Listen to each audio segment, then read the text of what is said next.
Welcome to the Clean Power Brief. We are joined today by Elizabeth Lanham from Aeschylus Arboricultural Consulting. So I'd like to give a big welcome to Elizabeth. Thanks for joining us. We're excited to have you. Thank you for having me. Um, for anyone who's not familiar with you, if you could just tell us a little bit about yourself and a little bit about your organization. Sure.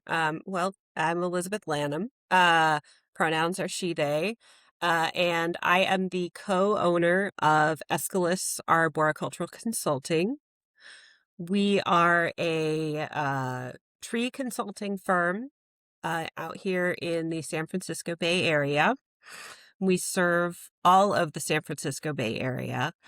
And our main focus is keeping our homeowners happy. We work also with municipalities and corporate complexes, but we work mostly in residential. And we want to keep people with safe trees and do what we can to preserve our urban forests. Very cool. And so what first drew you into arboriculture? So, funny enough, I became an arborist almost by accident. When I was in university, I went to San Jose State University. Nice. I was studying environmental impact assessment, but I was going to get into, environmental planning or, Mhm. possibly environmental consulting. And as a senior, there was a class program to get an internship. And I looked for an internship, found one with the city of San Jose in their arborist office. And I was like, oh, arborist sounds like trees. I bet you that's fun. So I filled out an application, did an interview, and they figured, environmental field, that probably fit well.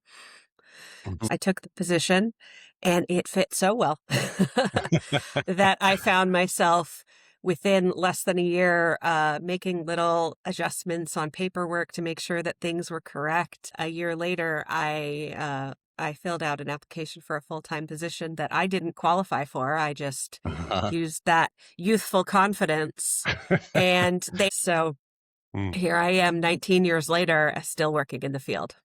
Nice. Good Yeah, for you. That's yeah. great. Some folks who are listening to the Clean Power Brief may be a little bit surprised about the topic of trees, Hmm. but it's central to the Yes, development yeah, conversation like you and I spoke about. yeah. So for a lot of developers, contractors, and project teams may think about trees a little bit later in the process, which is problematic considering this later in the process for those developers listening. So obviously, from my perspective, trees are the most important thing. Mhm. And while trees maybe aren't the most important thing for everybody at coming to the table, they need to be one of the first things to consider when you're coming to a development project. And the reason for that is every municipality has their own rules around trees. Right. So the best way to address those rules is to address the trees in the beginning. So in order to plan a project and not have to do several redesigns is to Mhm. look at what you have and start with what you have and work responsibly around what you have.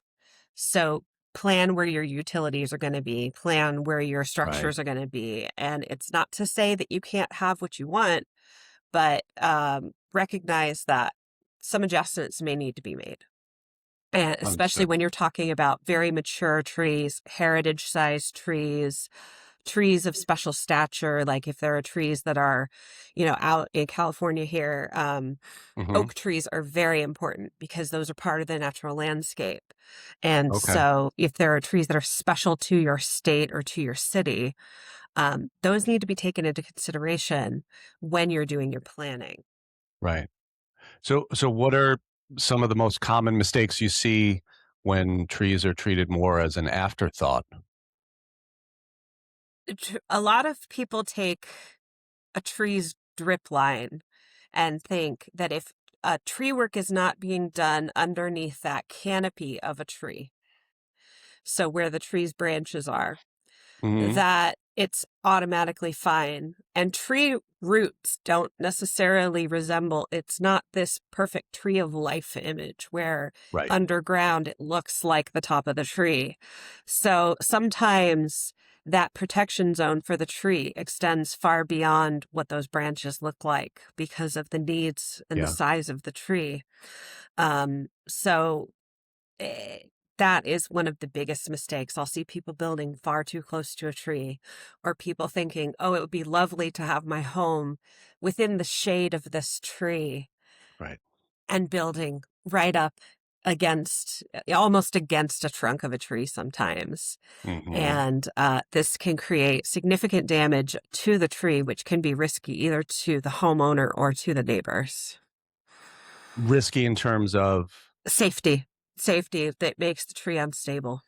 right. So So you're it can basically either, you're interfering with the stability of that tree, and it could come a strong storm could come along and knock it in. The in base is some affected.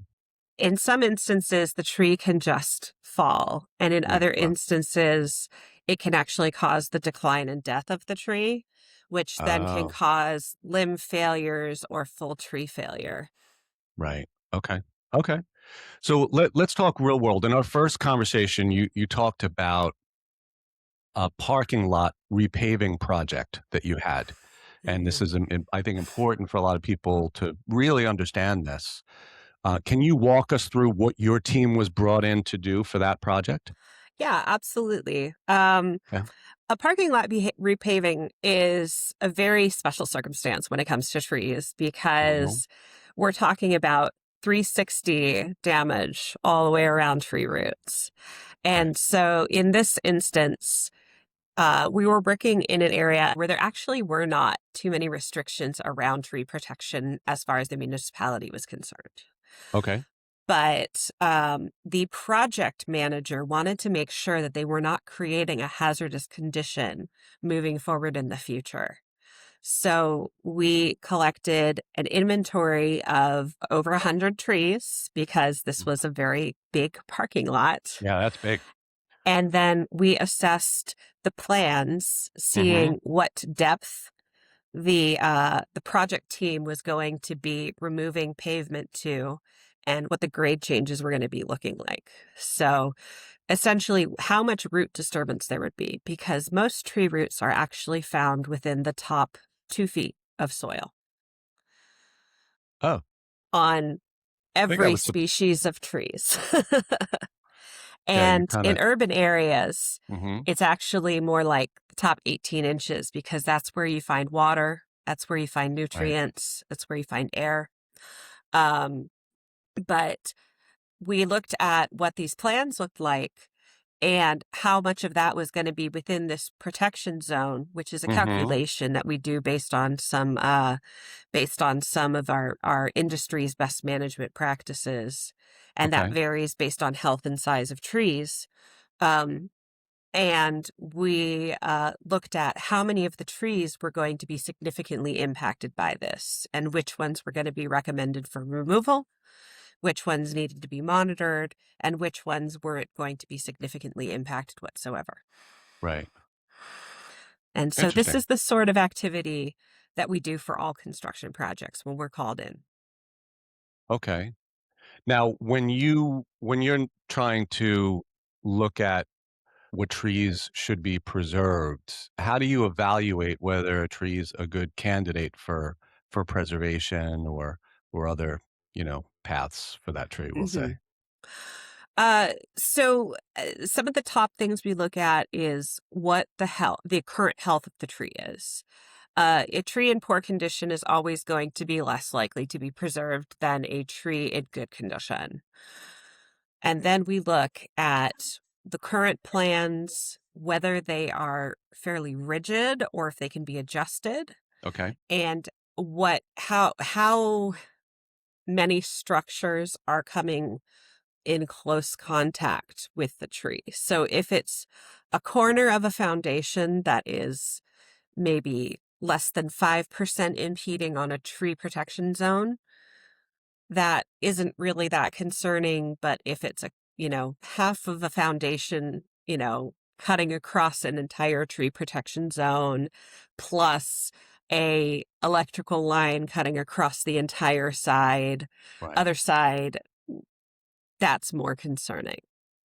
Uh, we then take into consideration the tolerance of those tree roots. So some trees, like for instance, out here, coast redwoods, they're very tolerant of root disturbance. Hmm. But then we look at, another native tree, which is the coast live oak, which is much less tolerant of root disturbance. Huh. And we take into consideration how much root disturbance versus the sensitivity of the tree. And we basically put these all in a bowl, mix them up, and calculate The what, big bowl. yeah, exactly. Our big calculation bowl, which is actually a spreadsheet. Right. Um, Right. and we calculate what basically what we believe is going to be our expected survival rate effectively for these trees. And then Okay. we provide a map showing what the impacts look like. So how close these structures are getting, what our tree protection zone should be. We show the areas of impact, and then we provide all of this to our clients so they can make smart decisions. We provide our recommendations in the report, but ultimately we're guiding, we're not mandating. It's up to municipalities to mandate. We're just advising. Understood. So it sounds like, obviously, getting you and your team involved early in development is critical, because that could dramatically change where these projects wind up Yes. in Yes. development. Uh, Essentially, we like to advise for clients to bring us in, if you can, before the design stage. Get an idea of what your tree protection zones look like. Mm-hmm. Then design with that in mind. Design with your trees in mind. Right. Um, Right. Yeah, you said something in our first conversation: start with trees, and the rest falls into and the place. rest falls into place. Yeah. Right. Right. Environmental is certainly not, shouldn't be an afterthought, but the economics of a project, it can change the Hmm. approval process, it can change, a lot of things, and even, Yeah. longer term liability, right? If you're affecting trees that are going to be a risk in the future, Hmm. these are all things that your team in a much stronger position before they even start their project. Well, even if a project is going to be done exactly to the letter of the restrictions, it's going to be Mm-hmm. done as safely for the trees as possible. It's going Mm-hmm. to be done to make sure that everything is being properly cared for. Um, the the every time an architect puts pen to paper, it costs the property owner. Right. Every time every time the city looks at a revision, it costs the owner. Every Right. time we have to review a plan set, it costs the owner. So starting from the beginning with all of these elements in mind, especially things like trees and these elements that they know are going to be protected, the Yeah. environmental awareness of a project is very important. And so even if we have to visit the trees early on and provide our tree protection, like our tree protection zones for sometimes 6 months until the plans have been developed, then Mm, write a report, it's better for us to do that than right. to have a plan developed, Right. come in and say, wait, Hold as it on. turns out, Yeah. the city has now rejected your plan. We need to do a Right. rewrite. the city has rejected it again. We need to do another rewrite. Right. And, I've seen this go sometimes 5 or 6 times, Oof. Yeah. in another part of my history, I actually used to review plans for a municipality, and depending on Oh, the importance of the trees, sometimes that tree is staying, right. you know. So you've sat on both sides of the table. I have. That's It's an valuable. interesting perspective. Yeah. So Yeah. W- Which speaking to a lot of, clean energy folks, developers, what can they do to avoid what can they do to have their projects be seen as environmentally responsible? So what do you think are some of the things they should avoid in that circumstance? there are a few things that come to mind. One of the key ones is that a lot of developers, a lot of designers will design beautifully environmentally friendly homes, but they won't take into consideration the environmental elements that existed before the home was there. Right. So take into consideration that, trees and landscape elements are environmental factors as well. It like, you don't want to clear cut a lot to put in solar. Trees Right. Clear cutting provide is a shade factor, mhm, especially if you have a deciduous tree that loses its leaves during the winter. You can shade the home during the summer, which can decrease the temperature by 10-15 degrees, wow. and then it loses its leaves during the winter, and it will get sun to help keep the home warmer. Right. Um, and I understand the value of solar, but maybe create a solar carport on the front of the home, or put the solar on the detached garage, or, you know, reduce the size of the panels, but removing that tree is not adding as much value as you think, especially considering that trees can increase the value of a home by, some estimates say, 15 to 20%. Wow. Yeah, so you don't wanna just yeah, Yeah, there's definitely that natural tension yeah. between those 2. Yeah, absolutely. And then other things to consider is, it is about quality, not quantity. So if you're looking at tree preservation and you Mhm. have the ability to save 5 non-native small trees versus one beautiful Native. native mature tree, save that tree. You Right. don't need to save these small trees. They can be replaced. They can grow back at a faster rate.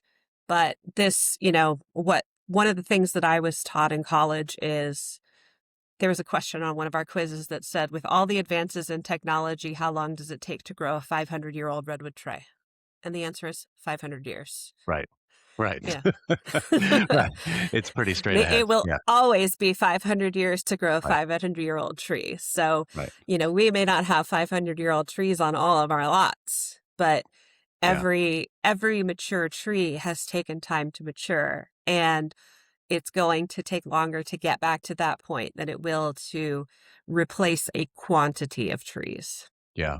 No, it's a great point, and having having someone who has, deep knowledge and experience to put those into perspective is really valuable. So you had mentioned that Aeschylus works with homeowners, architects, landscape designers, project managers, HOAs, corporate clients, um, municipalities. Mhm. Where do you focus most of your time? And I guess what changes when you're shifting from one of these to another? We spend most of our time with residential homeowner clients. Okay. Um, this can mean working with, occasionally, their architect or their developer, their designer. But we spend most of our time working on pardon me, residential home projects. Hmm. And this shift comes when, you know, we it just depends on the calls we get, Hmm. but we don't tend to like trade in one client for another. We tend to just ensure that we have our projects prioritized Hmm. by the order they come in, Right. and we make sure that we give every project the attention it needs, no matter Right. the size or the scope. So, um, is there more to the question that you'd like me to expand on? No, no, it makes sense. I mean, because you had mentioned in our first conversation about potential future growth, right? And as a business Yeah, owner, you're always yeah. thinking about, what does that mean? What's sort of the best projects for us to be working on? Where do you see this next opportunity? So I guess that's really the question, right? For future growth, Well, what would kind of a thoughtful growth plan look like for your organization? What type of work would you like to maybe focus on more if you just had the ability to choose? so so one of the things that Aeschylus brings that I feel like a lot of companies maybe start with, and maybe it fades over time. We try really hard to bring the human element to it. We'll meet with people one on one for an hour just to talk to them about their trees Right. on site and answer their questions. And when we're done with that, we don't write a report. We give them a sheet of notes, and we make sure their notes are clean and organized so that if they need Mhm. to provide them to a neighbor or to a city, they can provide those notes for a purpose. And if they need a report, we'll talk to them about that, but we're not trying to upsell them with this session. We're Right. just trying to get to the root of what their questions are. And Right. we've had a lot of people tell us that, they talked to this person or that person before, and that they maybe felt talked down to, or like the person thought that they were Right. wasting their time. And, we're professionals. No question should be too small. Even if the Mm. question is, what'll happen if I prune that one branch? Well, if you prune that one branch, that branch is going to be gone most of the time. That's the answer to the question. Right. But Right. sometimes the answer to the question is pruning that one branch will damage the structure to the tree. So thank you for asking that question. Right. It Right. is important that people get their questions answered. And, we don't have to answer these questions with the highest of scientific terms. We're not talking to scientists in a presentation. We're talking to a Right. homeowner who's Yeah. concerned about, the tree their grandfather planted, Right. They or really care or about these and a whether lot of. Yeah. exactly, Yeah. or No, whether or it's a not good they'll point. have shade next year. Right. And we want to talk to them about whether or not this tree can stay. Right. And so we should be talking to them in terms that they understand and giving them the time they deserve. Yeah. And so, Yeah. I mean, you're dealing with people at the end of the day, and you're bringing a depth of experience and knowledge. And it's wonderful that the culture of your organization is very approachable and that you're just willing to have that conversation to start with. I'd like to see more opportunities to help educate public. I would love Mm. to I would love to potentially expand into other areas, like as in other regions. Other geographies. Okay. Yeah. Um And where do you you're in San Francisco area San now, San Francisco Bay Francisco Area Bay. right Yep. now. There's some talk about expanding into the California Central Valley some. Oh, okay. I've heard from some of my friends who are there that there is need for help in that Right. area, in the consulting area. That's wonderful. There's lots of tree work, but not a lot of tree consulting. And so, Right. providing assistance with that. And then also assisting with, some of our local nonprofit groups and helping them with some of maybe their education programs and Hmm. expanding in that way. There are a lot of ways that we can help with tree protection and preservation, and working through construction and development projects is very hands-on and direct, but it doesn't have to be our only method. Right. It's wonderful that you're looking to expand. If someone's listening to this or hears about you, how can people learn more about you and more about Aeschylus Consulting? Yeah. A great way to hear about us is through our website. It's just aacarbor.com. Okay. Even though our name is so many letters and so many words, we tried to keep it simple. We're happy to answer questions directly. There are two of us in the company. It's my business partner, Catherine, and me. And our intent to grow is that we would love to work with other arborists who want Mm. to sort of join in partnership. Oh, nice. We don't necessarily want to bring on a lot of staff. Right. We want to partner and grow in that manner. Right. Um, and we both view arboriculture as a collaboration, not a competition. Right. That's wonderful. That's great. And that's a great place to finish off. This has really been a great education for me, and I'm sure for a lot of people listening. So thank you so much, Elizabeth, for joining Yeah. us on Thank the. you for having me. Yeah. Uh, this will turn into a series.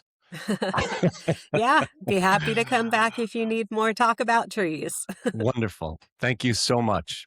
Yeah, All right. Enjoy. Take care. thank you.